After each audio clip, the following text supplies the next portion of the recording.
My name's Julia Robertson. I'm the proprietor of Galen Therapy Centre, and this is Tilly Talks number 2, isn't it, Cushla?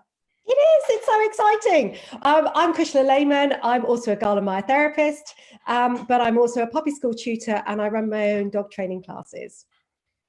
So Cushla is going to be talking about anything from the behavioural and the psychological side of puppy development and rearing, and I'm going to be discussing some of the physicality.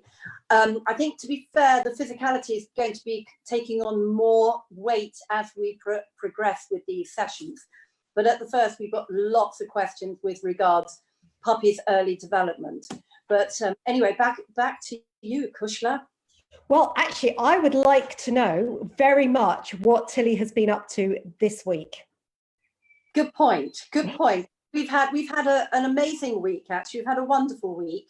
I suppose there are some key points, mostly good, that have happened this week. First of all, we've been trying to do a bit of socialization, and that's been with her in a backpack because she's only had her first vaccination. So, of course, she can't go down and meet other dogs. So I've been taking her out in a backpack. Also, Maggie, my little 9-year-old Labrador, is beginning to accept her, which is great. They actually just had a play just before we went live.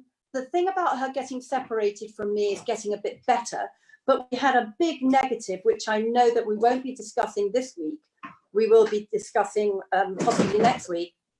Oops, what happened? Oh dear. Sorry, I will flip the camera around in a minute. In that, you know, we can make all these preparations, and we get the dog sniffing before the puppy arrives. We've got the rugs down, we've got the ramp, we've got this, we've got that, we've got everything we think sorted, haven't we, Cushla?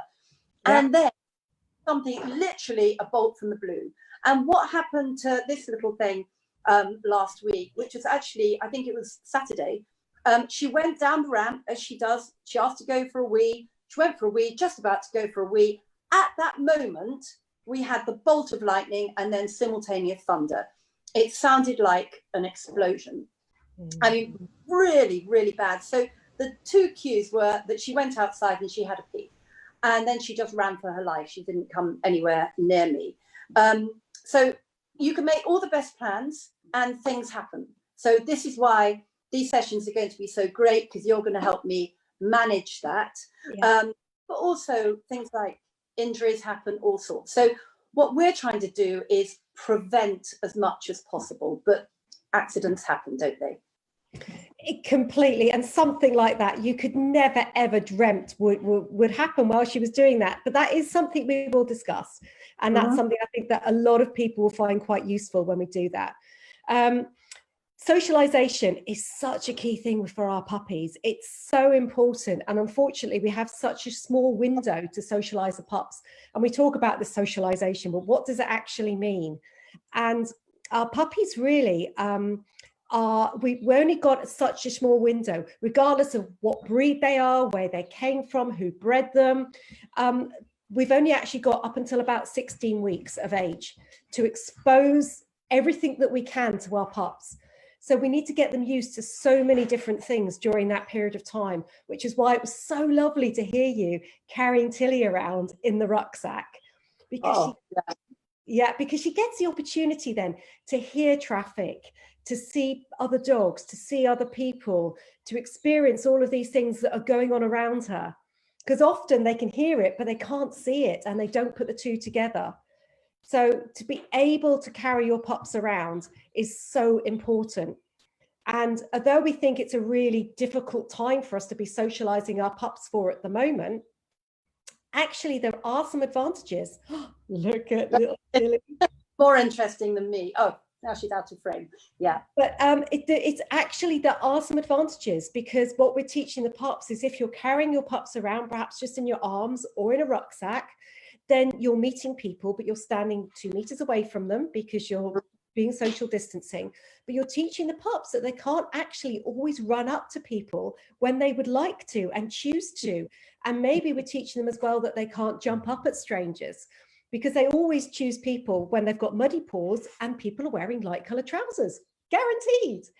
Definitely. Would love this one not to be like that, definitely.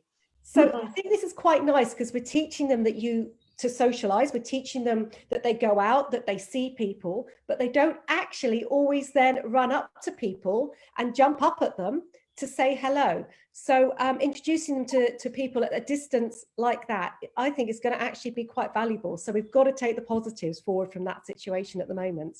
But I tell you something that I noticed, because she was here, I could see her every reaction, and it was fascinating to watch how all her senses were working. Sorry, she's in that bitey phase. She actually just caught me just a little bit.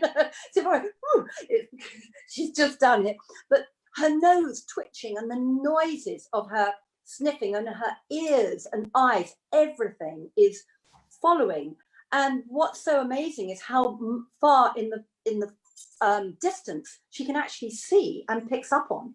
Yeah, and this is it. And it's so important that even with this period of time that we've got, is to try and expose your puppies to as much as we can at the moment. So walk around, let them see, you know, if you get the opportunity, walk down busy roads so they can hear air brakes of lorries going off, buses going past, traffic going past them.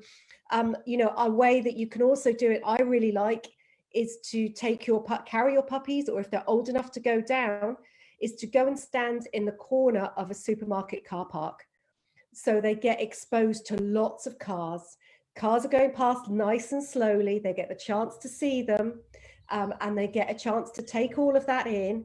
But then it's in a controlled atmosphere, and it's in a controlled way. You can walk away. You can give the puppies a little bit more distance if they're worried about it. You can go closer if they're not so worried. But it gives you that level of control, which, walking along a normal road, you don't have, the pavements aren't wide enough to get away and give your puppies a chance to just sit and watch.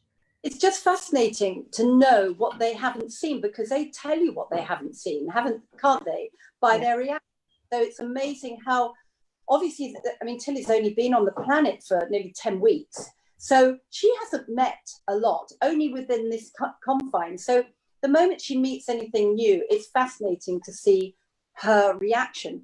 And the thing that I've always done historically, and we were discussing this in the week, with new information for them, like new experiences, it's worth giving them time, isn't it? And allowing them to assimilate it themselves without too much interference from us. Is that right? Completely. And I think it's a really important difference to make. So when you expose your puppies to something brand new that they haven't seen before, it's really nice just to give them that opportunity to sit, watch, and take it all in. And just in their own time, sit, look, smell. And often when you take your puppies out on a lead for the first time and they go out, they do lots of sitting down, because they've been bombarded with so many things to their senses. They just have to sit and absorb all of that information. And a lot of time you're going, oh, come on, come on, come on. And it's really important that we don't do that. And they just sit and they take it in and they just absorb it. And that's very different to then pairing a scary experience with nice things, which we were talking about as well. So it's important that they take it in and are given their own time. But if they've had a bad experience, like poor little Tilly has with the thunder, what we now need to do is change her perception of that and give her positive experiences around that. And that's something that we'll come on to later. Can I just ask you then, so she does a lot of sitting. I call it the thinking sit. I mean, Maggie as a grown-up does it, but I call it the thinking sit. So it's exactly what you're saying too, which is always great to hear. Now, if she gets a bit scared and she sometimes tries to climb up my leg, that's okay to pick her up and comfort her and give her reassurance, isn't it? Because old school was, oh no, make them sort of sort it out themselves. Absolutely. And I think, you know, these poor puppies, you know, a lot of the old school thinking was, you know, oh, ignore them because you'll reinforce the fear. You've got a puppy that's 10 weeks old. They need to know they can trust somebody. And if they're coming to us for comfort, we've got to give them that. And we've got to give them that reassurance because they trust us. And if we ignore them when they're really scared, to me, that's quite damaging for them. So yeah, absolutely. Pick them up, give them a cuddle and reassure them. You can tell by my face. Now, I hope that we have slowed down. We have been asked to speak a little slower because we've got some wonderful people. We've got people from all over the place, all over the world listening, which is wonderful. And a lot of them obviously don't have English as their primary language. So I hope we have slowed down a little bit. If we haven't, please let us know. But also, wherever you are, please say hi. We'd love to know where you're listening from. So, okay, so that's great then. I can see you're having a little bit of issue with Tilly teeth.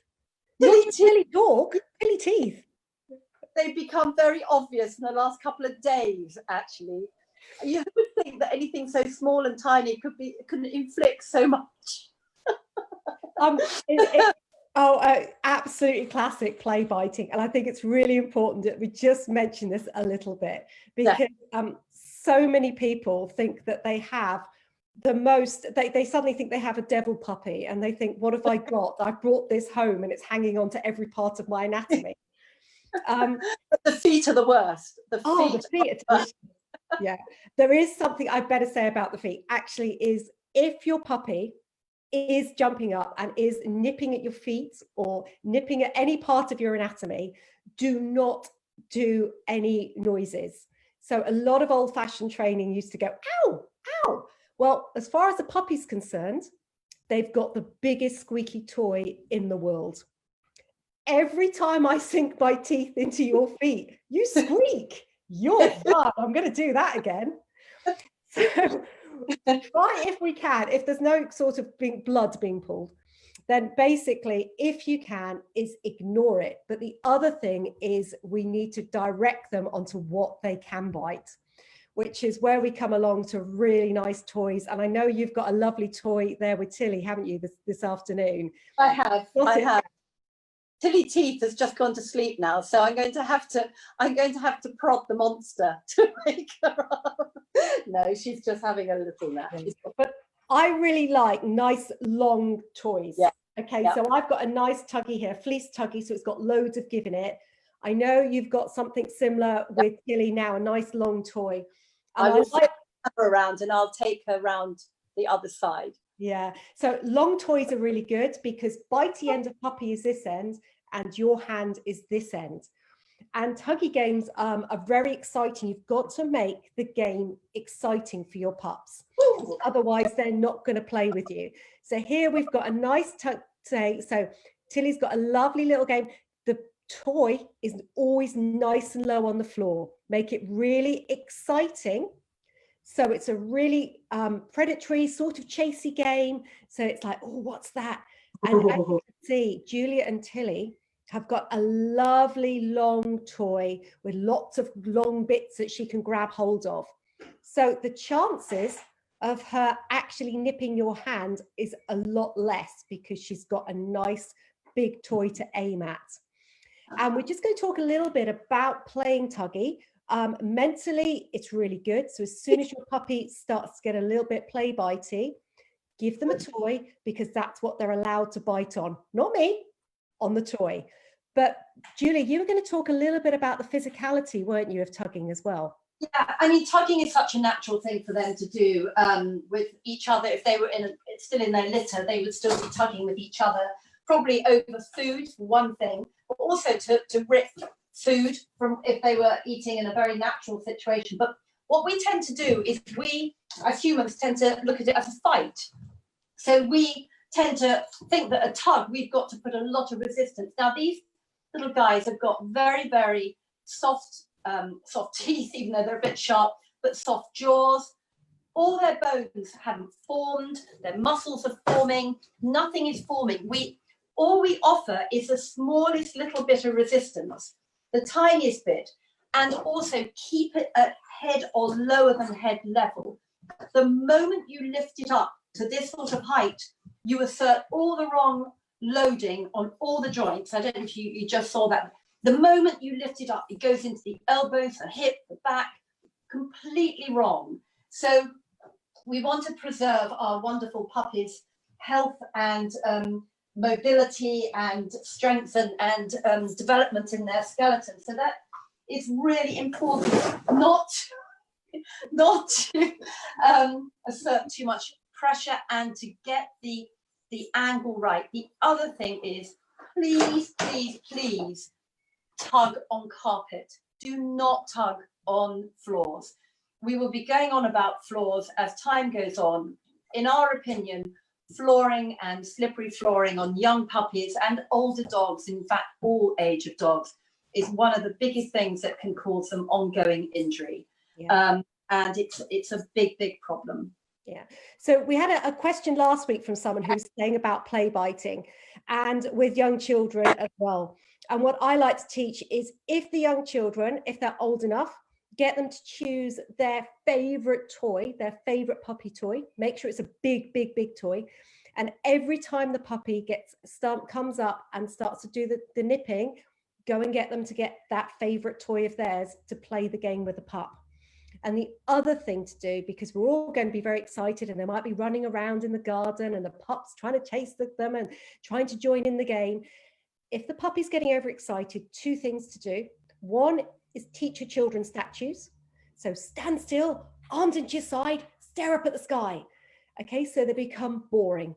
So that the pup has less, they're boring. I'm not going to play with you. You're standing still like a statue. And the other thing is, make sure your puppies don't get overtired. We're around a lot. They're getting lots and lots of mental stimulation. The children, it's really hard. Children might be getting bored. I'll go and play with the puppy. But the pups need to sleep about 18 to 20 hours of the day. So just make sure your pups are getting loads of downtime as well, because the more tired they get, the more bitey they get. But if you've got any questions about that, please do ask on our Facebook page. And Julia, we've run out of time again. Oh, it goes so quickly. Really, really does. So next time we're going to be talking about separation more, aren't we? Yes. Yeah. Yes, we are, Tilly. And we're also going to put something in there. Just as a quick nod again, as a reminder that it is VE Day, we just want to mention, I don't know if any of you know that we have a charity at Galen called War Dogs Remembered. It's about remembering the dogs that went to the domestic dogs, the pet dogs that were taken to go and be trained to fight on the front line and help us. So we do have a website, War Dogs Remembered. It's just an appropriate day to mention it. Lovely. Lovely. We really look forward to seeing you all again, hopefully. And if you've got any questions, please do put them on the Facebook page. And please do tell us where you're listening from, because we'd love to hear from where you all are. I hope we did speak a little slower. I hope so. Cushla, lovely to see you. Great to see you. Good luck with the Tilly teeth. Yes. Take care, guys. Bye. Bye. Bye.